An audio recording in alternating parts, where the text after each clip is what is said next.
corridor that could bypass the Suez Canal and challenge China's Belt and Road Initiative. But today, that project is in serious doubt because a new corridor launched by a rather unexpected player has already begun construction. You may have noticed that we are reposting a lot of videos on the Housatonic channels on BitChute, Rumble, Odyssey, as well as the new PeerTube instance, stream.housatonic.live. And that many of these videos are about the geopolitics, in particular involving India, India's relationship with Israel, India's conflict with Pakistan, pipelines out of India, and so on and so forth. And now also updates on conflicts between India and China, which continue to escalate. There's also geopolitics involved in trade routes through, of course, as we see here, the Suez Canal, and even land disputes between India and Sri Lanka. All of this stuff is what you should already know. No, I'm not criticizing you as being ignorant because you know what? I didn't know most of this stuff either.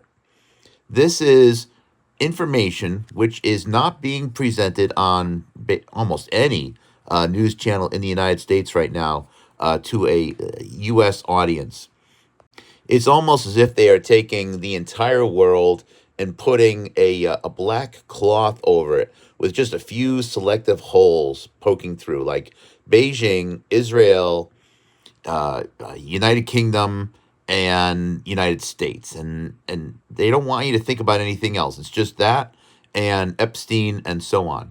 So, of course, the United States is involved. Of course, whatever's behind all of the focus on Epstein plays a part. But really, no useful extraction, no useful conclusions can be arrived at all by looking at the world through such a small lens and by thinking all you need to understand is Epstein, Trump, Israel, and Palantir. Or, for example, India is a major part. In fact, any conversation right now that is not regularly referring to India, and it's not the Indian people, but the Indian superpower and whatever is behind that, is critical to understand geopolitics.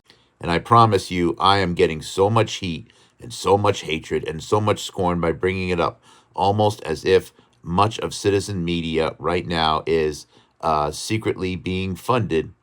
And I think most of citizen media in the United States right now is being funded to keep you shielded from this. And this is where you are going to excel. The Housatonic audience will excel.